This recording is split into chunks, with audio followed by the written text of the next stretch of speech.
Sit down, right there, don't go nowhere, little baby gon' shake that, little baby gon' shake that, little baby gon' shake that, little baby gon' shake that, shit, yeah, I like that, bring that, right here, sit that, right there, don't go nowhere, say yeah, I like that, bring that, right here, sit that, right there, don't go nowhere, baby gon'. Welcome back, we back with another reaction video. Today we are reacting to Thug kidnaps orphan girl, not knowing her uncle is a brutal assassin.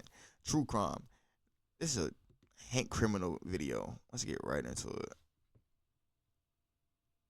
On March 15th, 2019, Master Sergeant Victor Stone, a distinguished Delta Force operator with the 1st Special Forces, Operational Detachment Delta, received devastating news while stationed at Bagram Airfield, Afghanistan.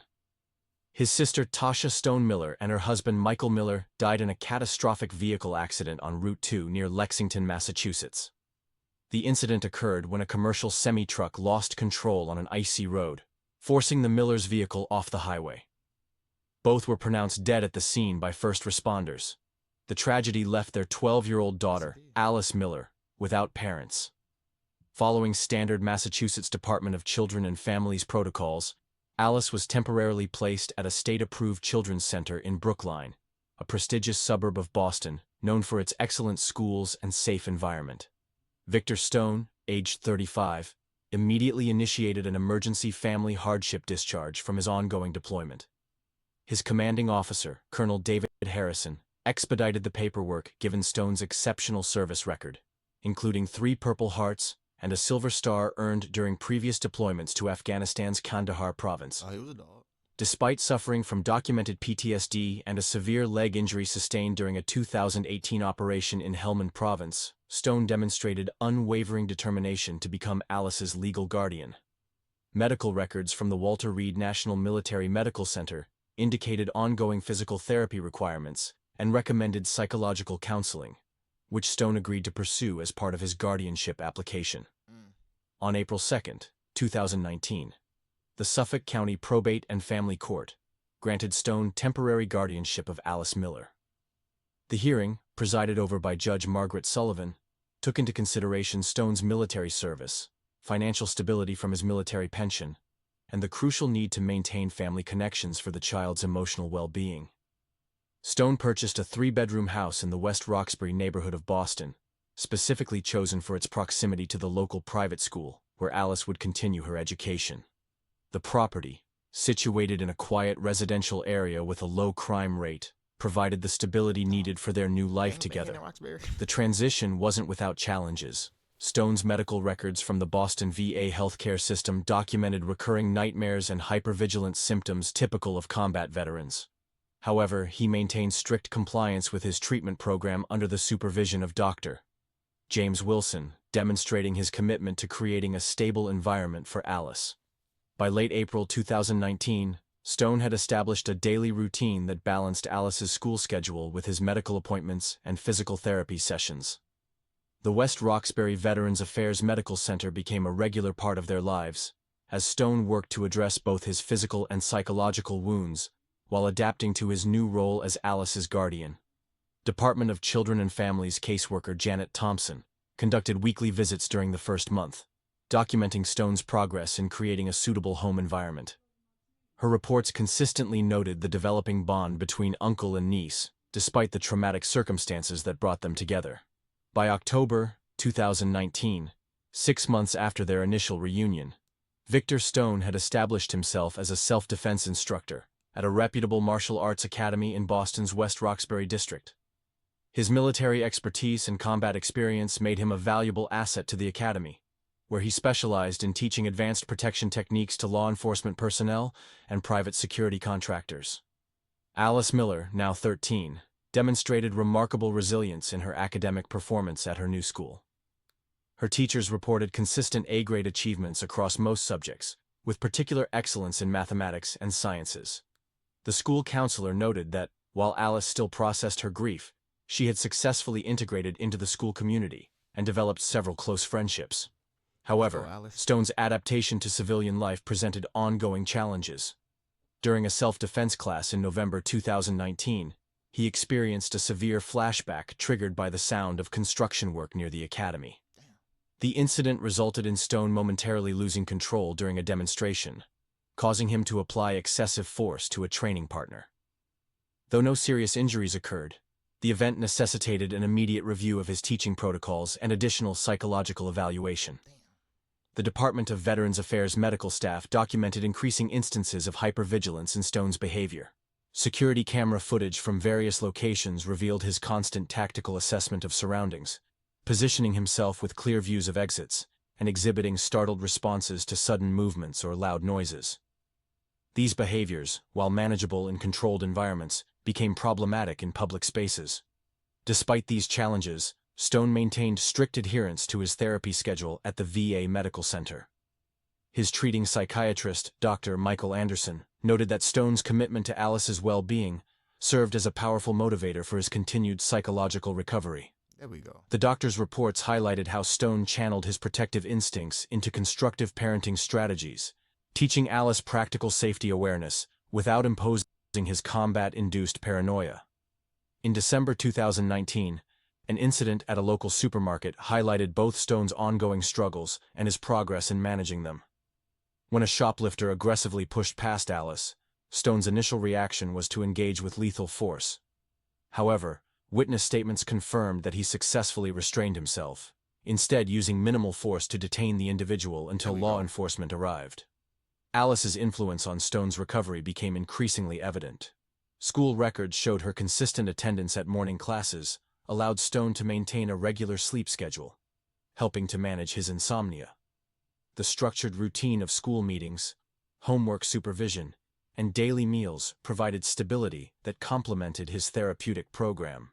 By January 2020, Stone had expanded his teaching curriculum to include youth self-defense classes, with Alice often assisting as a demonstrator. This father-daughter dynamic in the classroom setting helped normalize their relationship in the community's eyes. Local law enforcement officials who trained with Stone noted his exceptional ability to adapt military techniques for civilian application, while maintaining appropriate force levels.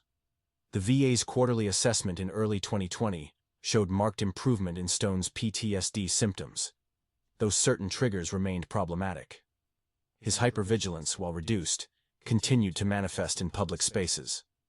The medical team noted that Stone's awareness of these issues and his proactive approach to managing them represented significant progress in his civilian reintegration. On February 12, 2020, during a school field trip to the Museum of Science in Boston, the Karpov criminal syndicate executed a carefully planned abduction of Alice Miller. The organization, acting on fraudulent intelligence, suggesting Alice had inherited a substantial trust fund, deployed a team of 6 operatives to intercept the school group. At 2:15 p.m., Victor Stone, who had volunteered as a parent chaperone due to his persistent security concerns, observed suspicious movement patterns among several Eastern European men near the museum's east entrance. Drawing from his Delta Force training, Stone immediately recognized their tactical positioning and initiated emergency protocols, instructing teachers to move students toward secure areas. The confrontation began when 3 operatives attempted to isolate Alice from her classmates. Stone engaged the first 2 assailants, neutralizing them with precise hand-to-hand combat techniques. However, the remaining 4 attackers converged simultaneously. Security camera footage later revealed Stone's exceptional combat performance despite being severely outnumbered. During the altercation, Stone sustained multiple critical injuries, including a severe head trauma and 3 gunshot wounds, 2 to the chest and 1 to the left thigh. The final assailant struck Stone with a blunt object, rendering him unconscious. Emergency services arrived at 2:27 p.m., summoned by museum security. Stone was Bro, y'all did all that for money that's not there. Oh my God. Boy, y'all jumped the man. First, y'all got beat up. Let me. Your 2 mans got beat up. Then after that, y'all said, all right, boom, we gonna jump him. And it hit him. For what money? Ain't no money. Transported to Massachusetts General Hospital in critical condition. Surgical teams, led by Dr. Sarah Winters, performed emergency surgery to address internal bleeding and extract the bullet from his thigh. Medical records documented severe concussion, 3 broken ribs, and extensive internal bruising. The Boston Police Department's initial investigation revealed the kidnappers used a modified black panel van with cloned plates. Traffic cameras tracked the vehicle heading toward the industrial district before losing visual contact. Detective James Morrison, leading the investigation, noted the professional nature of the operation suggested extensive planning and local support infrastructure. While unconscious, Stone was placed under protective custody due to concerns about follow-up attacks. The FBI's Organized Crime Unit, under Special Agent Marcus Thompson, took lead on the case after confirming the Karpov syndicate's involvement through surveillance footage analysis and informant networks. Stone regained consciousness 36 hours after the incident. Medical staff documented his immediate attempt to leave the hospital despite his severe injuries. Dr. Winters noted his extraordinary pain tolerance and rapid physical recovery, attributing it to his military conditioning. However, psychological evaluation revealed severe trauma response, with Stone exhibiting intense guilt and anger over his perceived failure to protect Alice. Facts. The Department of Veterans Affairs Crisis Intervention Team was called in to manage Stone's psychological state. His treating psychiatrist documented clear signs of regression in PTSD recovery, noting that the kidnapping had reactivated combat trauma responses. Damn it. Stone's medical records showed elevated stress markers and sleep deprivation, compounded by his determination to begin immediate recovery. FBI briefings revealed that the Karpov syndicate, previously focused on arms trafficking and protection rackets, had expanded into high-value kidnapping operations. Well, they didn't Their do a good intelligence job. suggested Alice was being held within the greater Boston area, likely in one of the syndicate's warehouse facilities. However, the organization's sophisticated counter-surveillance measures complicated rescue efforts. Stone's military contacts began mobilizing support networks while he remained under medical care. His former commanding officer, Colonel Harrison, initiated discreet inquiries through intelligence channels, while local veteran groups established surveillance points around suspected syndicate locations. By February 15th, despite medical advice, Stone began planning his response to the kidnapping. Hospital security logs recorded multiple attempts to leave against medical advice, requiring intervention from both medical staff and law enforcement. The FBI maintained a protective detail, concerned that Stone's unstable condition and combat training made him both a liability and a crucial asset in the developing situation. On February 17, 2020, against medical advice, Victor Stone discharged himself from Massachusetts General Hospital. Within hours, he activated a dormant network of former Delta Force operators, establishing a covert operations center in an abandoned industrial facility in South Boston. Former Staff Sergeant Marcus Walsh, who served with Stone in Kandahar, arrived first with tactical equipment. Walsh's surveillance team identified 3 potential Karpov syndicate safe houses through pattern analysis of local criminal activities. By February 18th, 4 more former operators joined Stone's makeshift task force. The first strike occurred at 0200 hours on February 19th. Stone's team breached a suspected syndicate location in the industrial district. Security cameras captured Stone eliminating 3 armed guards with military precision. The facility contained evidence of recent criminal activity, but no sign of Alice. Sir, God damn it. Because the problem now becomes, brother, okay, we get that you serve the country. We get that. We get that you have intelligence that other people don't have as far as covert and how to get somebody gone. Brother, you need to let the police do their job. Nah, I ain't gonna lie. The police ain't gonna do their job.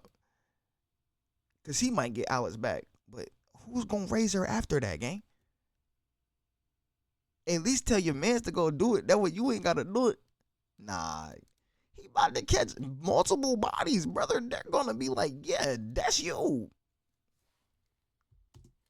Syndicate members were found dead, displaying signs of advanced interrogation techniques consistent with military counterterrorism protocols. Local law enforcement responded to reports of gunfire, Which is a life sentence? but Stone's team had already relocated. Detective Morrison's report noted the surgical precision of the operation, with no collateral damage to surrounding structures.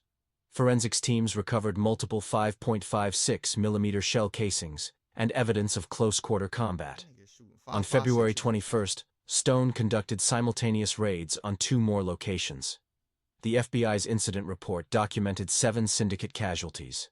Stone's psychological state during these operations showed a complete regression to combat behavior patterns. Surveillance footage revealed methodical room-clearing procedures and the systematic elimination of armed resistance. Dr. Anderson, monitoring the situation through VA channels, noted Stone's behavior exhibited classic signs of dissociative combat response. His actions demonstrated a complete abandonment of civilian restraint protocols, reverting to maximum force engagement, typical of special operations in hostile territory. By February 23, Stone's campaign had disrupted major syndicate operations across Boston. His team intercepted a weapons shipment, converting the seized arsenal for their use. The operation left 4 more syndicate members dead. These niggas stealing supply drops. What the fuck? Yo, this nigga really said, man, we on that Call of Duty. And resulted in the destruction of a major drug storage facility. FBI analysis indicated Stone's methods reflected advanced military training combined with extreme psychological trauma.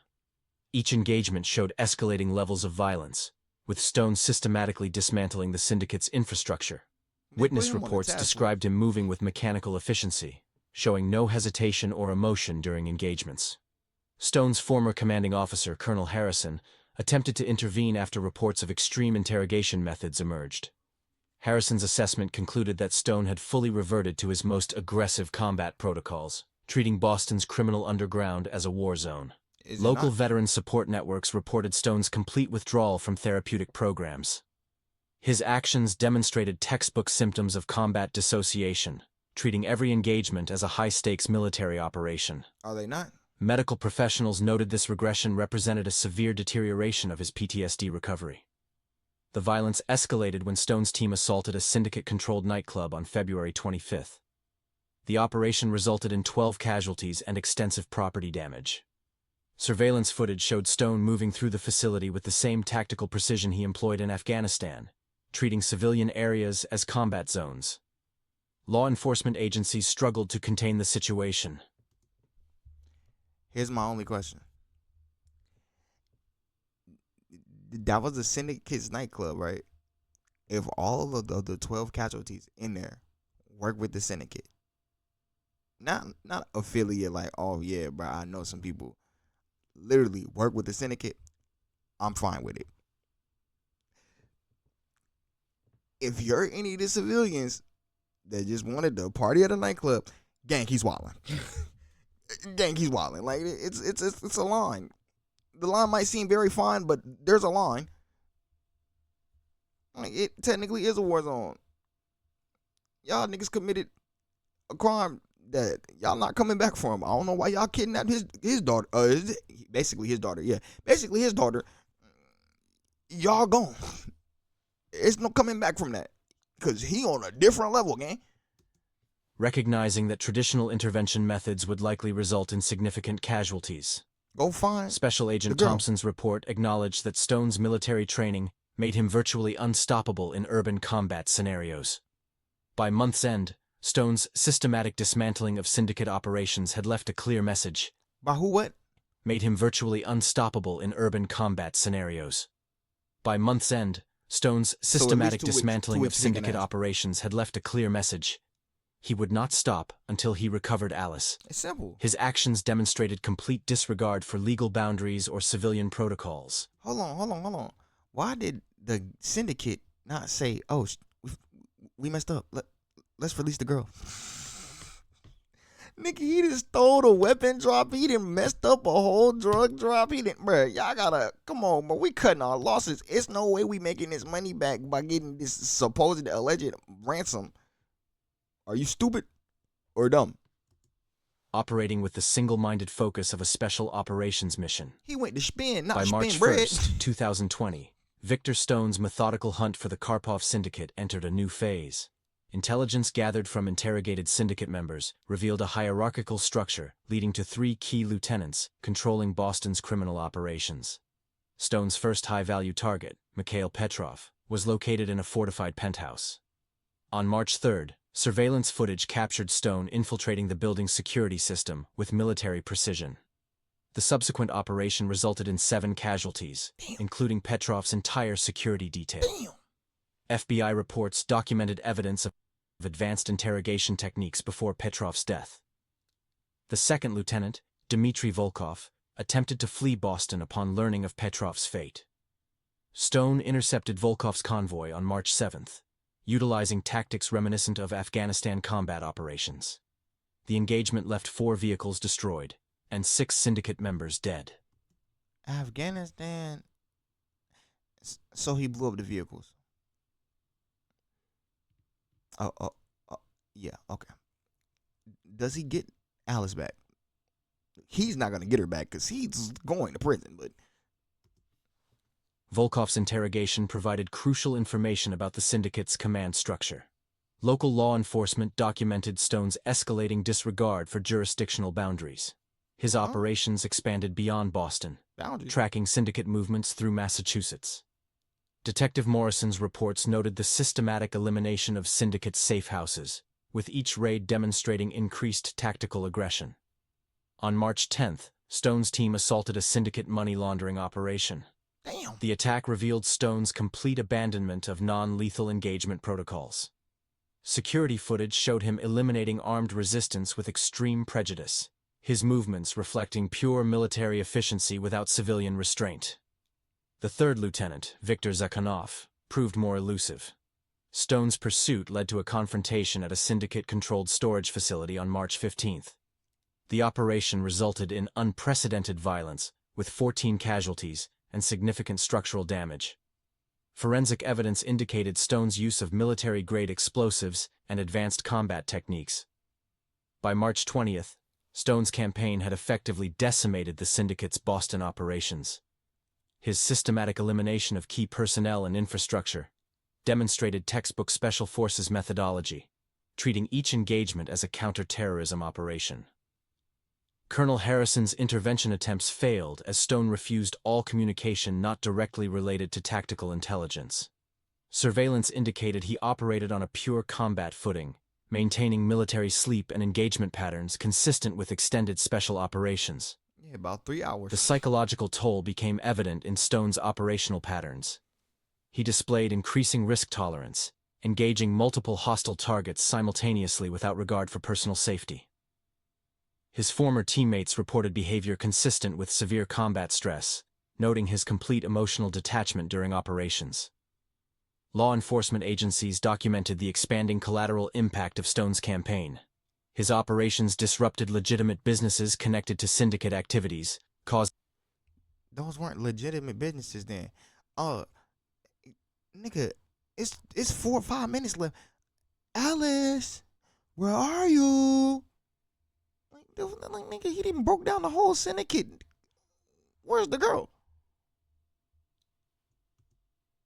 Causing significant economic 12, what damage. are you doing? The FBI's Look for him, look for Organized the girl. Crime Division noted the power vacuum created by his systematic elimination of syndicate leadership. By late March, Stone's relentless pursuit had forced the remaining syndicate elements into increasingly desperate positions. His tactical superiority and willingness to employ extreme measures left them with diminishing options for maintaining their criminal operations. Just give up the girl. Stone's final assault on a suspected syndicate command center demonstrated the culmination of his psychological transformation. Security footage revealed him moving through the facility with mechanical precision, his actions reflecting pure military training without any civilian restraint. The operation's aftermath revealed the extensive toll of Stone's campaign. Local authorities documented over 40 syndicate casualties across multiple locations, with property damage extending into millions of dollars. On March 30th, 2020, Victor Stone's 6-week campaign culminated in a massive assault on Boston's waterfront. Y'all let these niggas cook for 6 weeks? What is he cooking? Revenge pie. The fuck? Nigga been cooking revenge for 6 weeks. I ain't never seen a nigga spend this much in life. This nigga is Taz. Oh my god. Why would the syndicate not just release his daughter, gang? It's his daughter at this point. she lost her mom and her dad. That's his daughter game. Why would you not release his daughter, y'all? Like, are y'all stupid? Brother, after the first lieutenant got cooked, I'd have been like, ugh, we sorry. Want dirty money? We bought her braces. Here's a new book bag. Here's a college fund. We're sorry. You dumbass niggas going, nah, we gotta get the money. He done blew up 18 goddamn facilities. He didn't stop. Y'all niggas getting money back to back to back to back. After that, I don't want the money from the girl no more. I don't want your head. District. Intelligence indicated Alice Miller was being held in a warehouse complex under direct control of syndicate leader Ivan Karpov. The ensuing operation would become one of the most violent civilian engagements in Boston's recent history. At 0300 hours, Stone initiated his final assault. Security footage documented his systematic elimination of 23 armed syndicate members. The operation demonstrated unprecedented levels of violence, with Stone employing military-grade explosives and advanced combat techniques typically reserved for warfare zones. Alice Miller was recovered at 0445 hours. Let's go. Physically unharmed but severely traumatized after witnessing Stone's methodical elimination of her captors. Makes sense. Medical reports indicated she remained conscious throughout the operation, exposed to extreme levels of violence that exceeded standard military engagement protocols. Federal authorities arrested Stone at the scene. The subsequent investigation revealed the full scope of his 6-week campaign. 78 confirmed syndicate casualties, 17 destroyed facilities, and property damage exceeding $30 million. Full scope of his 6-week campaign. 78 confirmed syndicate casualties. Bruh, how many kill streaks is not? I'm talking about, bruh. See, I ain't played Call of Duty in a minute, so my analogy not gonna be hitting, bruh. This nigga got like 18 gunner ships on that bitch. What the fuck going on here? 17 destroyed facilities, and property damage exceeding $30 million. Law enforcement documented evidence of severe interrogation methods and systematic execution of surrendering suspects. The trial began on September 15, 2020.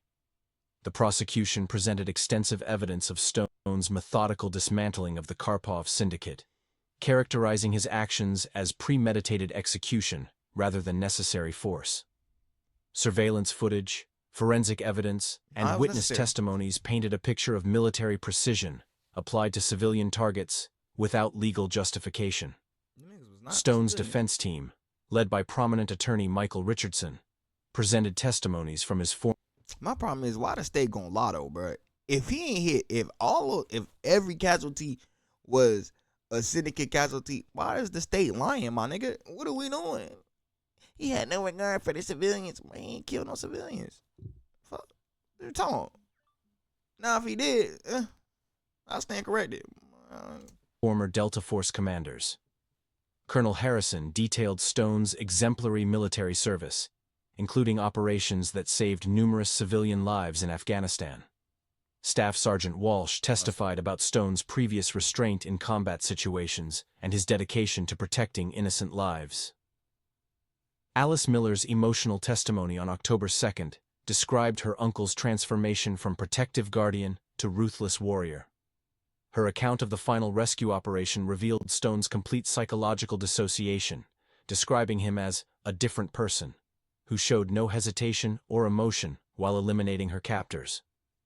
Dr. Anderson presented expert testimony about Stone's severe PTSD and the psychological impact of Alice's kidnapping, explaining how the trauma triggered a complete reversion to combat behavior. However, the prosecution successfully argued that Stone's military training and experience should have enabled him to maintain better judgment. The jury... Nigga, are you dumb? Oh my God. Like, is that what the prosecution argued? And I would have argued, are you stupid? Oh, he got trained by the military, so he said, nigga, he wouldn't even know half of this if he wasn't trained by the military. Stupid. If he didn't experience the things that he experienced in the military, he probably wouldn't have snapped when them niggas abducted his basically his daughter. I'm gonna keep calling her his daughter. I mean, I know it's his niece, but like, what are you talking about? It sounds dumb.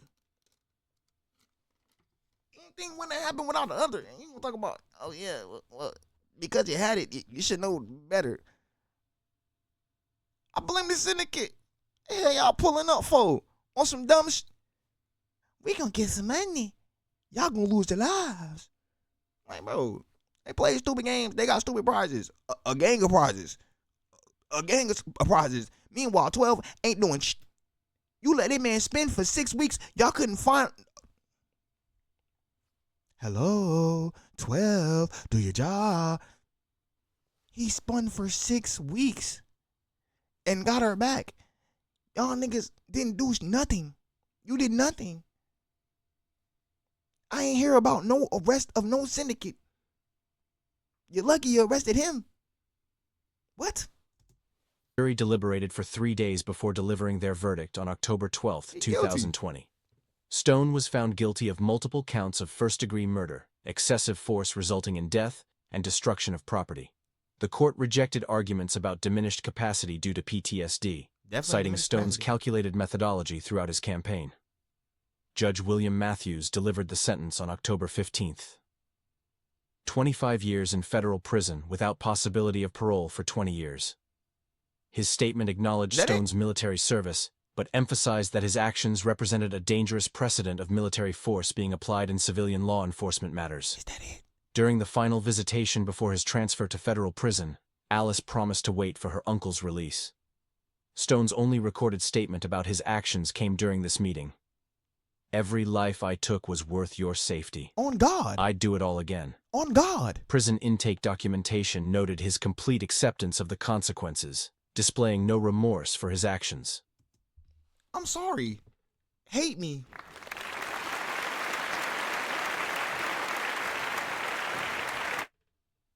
I'm supposed to be mad because he did what he was supposed to do and protected his family?